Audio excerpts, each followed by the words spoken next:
দেখো এই অঙ্কটা খুব পরীক্ষায় দেয়। গুণের সময় পাওয়ার যোগ হয়, কিন্তু পাওয়ার কাদের যোগ হয়? সেম সংখ্যা যদি নিচে থাকে, দেখো এখানে 16 আছে, এখানে 16 আছে, এখানে 2 আছে, তাহলে এটা নেওয়া যাবে না, এই দুটোর পাওয়ার যোগ হবে। তাহলে 16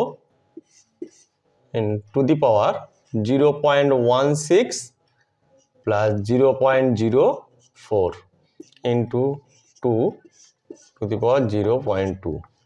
এটা যোগ করলে হয় কত? 20, মানে 16 টু দি পাওয়ার 0.20।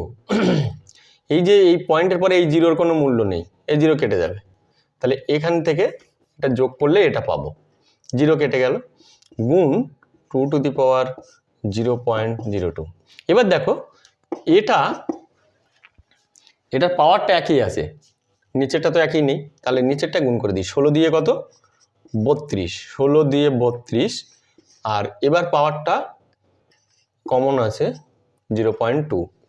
এবার এই পাওয়ারটাকে যদি আমি তুলে দিই, মানে পয়েন্ট উঠিয়ে দিই, তাহলে কত হয়?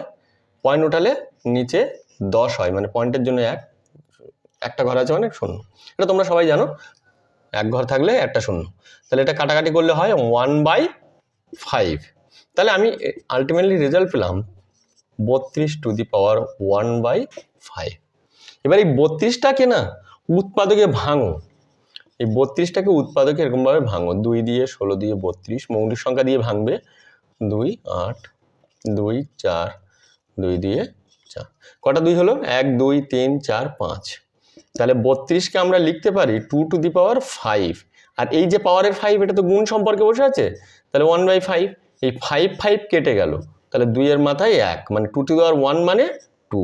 আমাদের রাইট অপশন দেখো বি, যেটা উত্তর আছে 2। বুঝতে না পারলে বলো, অঙ্কটা কিন্তু অনেকবার পরীক্ষা দিয়েছে।